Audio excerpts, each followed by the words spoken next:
झारखंड के चाईबासा में एक बहुत सीरियस मेडिकल नेग्लिजेंस की घटना सामने आई है। 5 ट्राइबल चिल्ड्रन जो ऑलरेडी थैलेसीमिया से ग्रसित थे, उन्हें एचआईवी कंटामिनेटेड ब्लड ट्रांसफ्यूज किया गया। थैलेसीमिया क्या होता है? थैलेसीमिया एक जेनेटिक इनहेरिटेड डिसऑर्डर है। थैलेसीमिया के केस में बॉडी इनफ हीमोग्लोबिन प्रोड्यूस नहीं कर पाती है। हीमोग्लोबिन वो प्रोटीन है जो आरबीसीज में होती है और ऑक्सीजन को बॉडी में कैरी करने के लिए रिस्पॉन्सिबल होती है। इसलिए थैलेसीमिया के जो पेशेंट्स हैं उनमें रेगुलरली हेल्दी ब्लड ट्रांसफ्यूज करना पड़ता है ताकि हीमोग्लोबिन की और हेल्दी आरबीसीज की जो मात्रा है वो बॉडी में बनी रहे।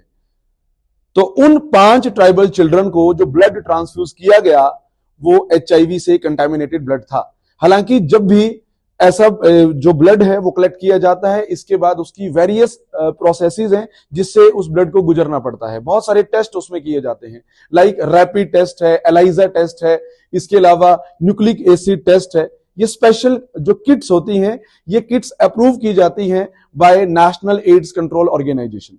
तो वहां तो फिर कोई कमी नहीं थी। फिर वो जो ब्लड है वो एचआईवी पॉजिटिव कैसे हुआ? तो मेडिकल एक्सपर्ट्स का मानना यह है कि शायद वो ब्लड डोनेट किया गया हो विंडो पीरियड में। विंडो पीरियड क्या होता है कि जब भी कोई व्यक्ति एचआईवी से कंटामिनेट होता है, एचआईवी पॉजिटिव बनता है, तो उसके 8 से 10 दिन तक उस व्यक्ति की बॉडी में एंटीबॉडीज नहीं बनती है। मिनिमम 8 to 10 डेज का समय लगता है बॉडी में एंटीबॉडीज बनने के लिए। मींस एचआईवी जब बॉडी में एंटर करेगा तो उसके खिलाफ हमारा इम्यून सिस्टम एंटीबॉडीज बनाता है, और जब ब्लड टेस्ट होता है तो एंटीबॉडीज ब्लड टेस्ट में आ जाती है, तो पता चल जाता है कि एचआईवी के अगेंस्ट जो एंटीबॉडीज बनी है तो वो व्यक्ति एचआईवी पॉजिटिव है।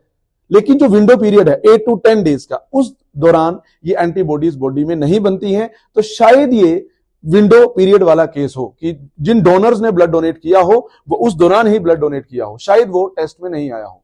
इसलिए स्टेट गवर्नमेंट ने कॉम्प्रिहेंसिव एक्सरसाइज वहां शुरू की और लास्ट 2 इयर्स में 256 डोनर्स जिन्होंने ब्लड डोनेट किया था और वही ब्लड उन थैलेसीमिया के जो पेशेंट हैं, 5 बच्चे हैं, उन्हें चढ़ाया गया था। तो जो उसमें अभी टेस्टिंग हुई है तो 4 लोग उसमें, 4 डोनर्स उसमें पॉजिटिव पाए गए हैं। तो ये एक मैसेज है बाकी स्टेट्स के लिए भी कि अगर ऐसा ब्लड कलेक्ट किया जाता है तो प्रॉपर उसकी टेस्टिंग होनी चाहिए, क्योंकि ये किसी की फिर लाइफ का सवाल है। ऐसा ना हो कि वो व्यक्ति इस ब्लड चढ़ाने के बाद उसकी लाइफ जो है वो और ज्यादा सीरियस हो जाए। हालांकि अब उन बच्चों के केस में गवर्नमेंट ने ART that is anti retroviral therapy शुरू कर दी है।